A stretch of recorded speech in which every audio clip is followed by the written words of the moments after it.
Okay. Good morning. So in this session, we'll be continuing with the last concept, the test pattern generator, automatic test pattern generator.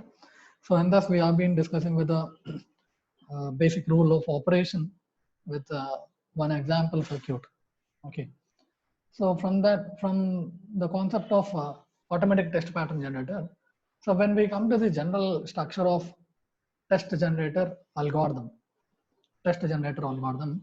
So here we have a netlist which was defined with the operation.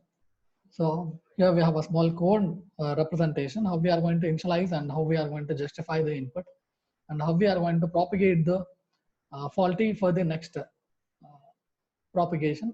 How we are going to define all these cases. We have represented with one structure, okay, programming structure. Firstly, begin set all the values to x. So that is what we are going to initialize the input values of x input values within the programming. Okay, x values in the sense, for example, if a, b, c, d, so these are the values we'll be initializing at the beginning. That is what set all the values of the x. Nextly, we'll be justifying L comma V. Okay, justifying V in the sense it is a faulty. Okay, justify the value of V at the false IT of L. So for example, if I have a faulty at E, for example, so we have to justify what is the faulty and also what will be the value to be predicted, value to be uh, assigned for the reverse rule application. Okay, if stuck at 0 here, we are going to justify with the value to be 1 over here. So like that, we'll be justify L comma V in the sense, so justify the value of V at the false IT of L. Okay, that is what you'll be identifying where the faulty is noted in the circuit. If V equals to 0, then propagate L comma D, propagate the symbol. So here what happens if this case, if it is 0, okay, that is what if stuck at 0 here, we'll be applying a reverse logic which will be defined with 1, and the output will be identifying either it is 0 or 1. Okay, if this is set to be 0, the value of output is set to be 0, then we are going to propagate this stuck at 0 to the next level. Okay, next level. So that is what propagate symbol defines here. Else propagate L comma D bar. Okay, else if you'll be propagating L comma D bar. So D bar in the sense quite opposite. Reverse logic we have applied for that case, you'll be getting a 1 output. So and this case. So here to define this program, we have a one example at the below case also. Okay, how we are going to define the propagation, fault synthesization, and line justification. So these are the three important things in the fault ATPG fault identification, right? So path centralization method. So for this, here we have an example, clear example. If A, B, and C are the three inputs, okay, and we have an initializing with AND gate and NAND gate and OR gate, okay, NOR gate, sorry, NOR gate.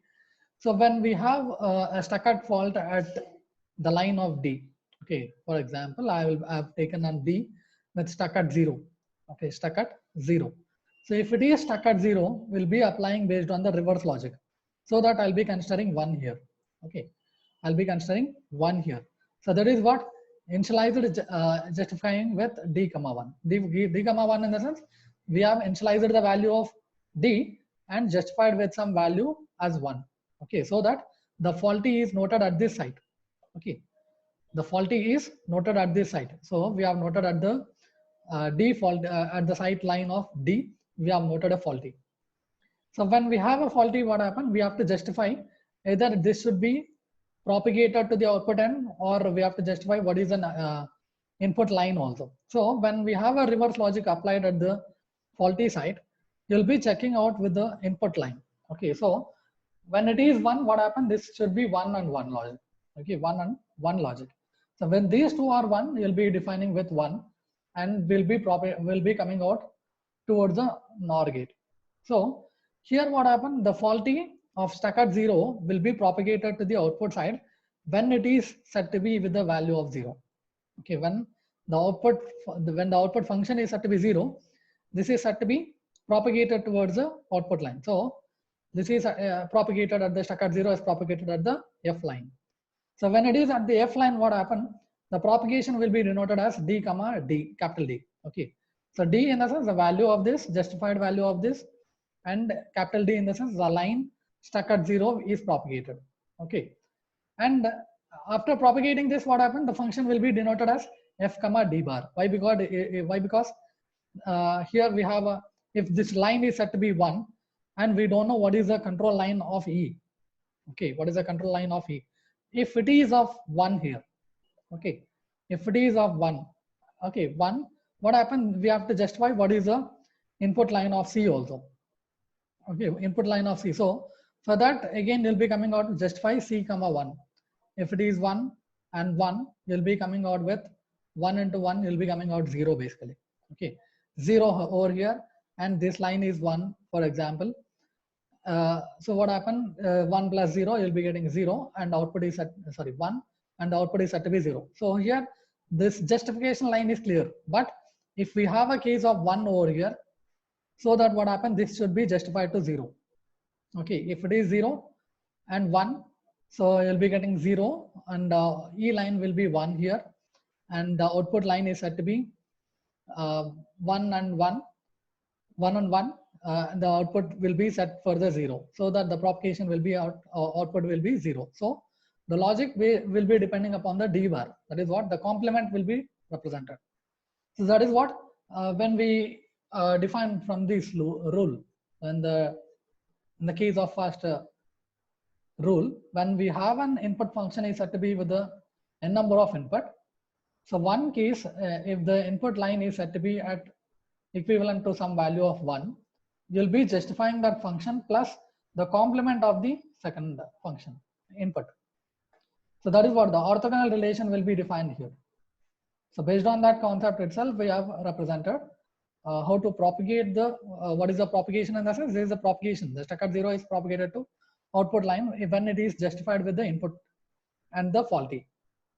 And the initializing is done. The initializing is nothing but the fault sensitization. Okay, this is the fault sensitization where the fault is identified. And the line justification in the sense, what were the input we have justified based on the faulties and based on the outcome of the gate. And in the ATPG, we have one more thing in ATPG, that is what D algorithm. D algorithm. Okay. So when we come to the D algorithm, so we have an calculation, that is what 5-valued logic calculation, which is said to be D calculation. Said to be as an D calculation.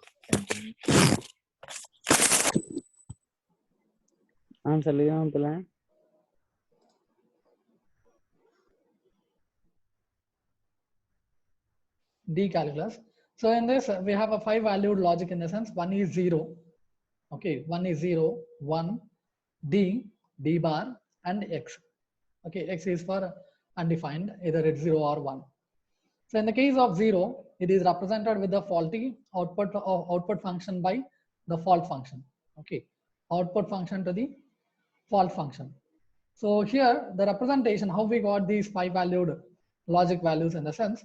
So here I have an example. If one of the circuit output is set to be with a 0, okay, which is set to be with a 0, on having a faulty at the circuit, one single stuck at faulty at the circuit, if the output is set to be 0, then the logic is treated as an 0 output. Okay, if the faulty is set to be 0 and if the function is set to be the 0 and the fault from the circuit we got as an 1, the output function of the faulty circuit we got as an 1, so that is represented as an D bar. Why? Because it is complemently taken, that is what 0, and the output is set to be 1. It is taken as a D bar logic. If the function output is set to be 0 and the faulty output circuit is set to be don't care, one case, and if the faulty function is set to be 1 and don't care, if the input, if the function output is set to be don't care, and the output of faulty circuits are set to be 0, 1, and don't care. So these are treated as an undefined logic. Okay, these are taken as an undefined logic. And when the function output is set to be 1 and the faulty output of the circuit is set to be 0, then it is taken as a D.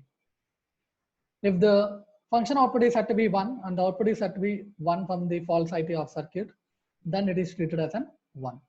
So totally the 5-valued D algorithm has been defined with this outcomes of the circuit itself. That is what, if this within this circuit itself, if I got 0 as output, 1 as output, or undefined as output, or 1, 0 or output. So in such cases, you'll be representing all the D algorithm 5-valued logic. And nextly,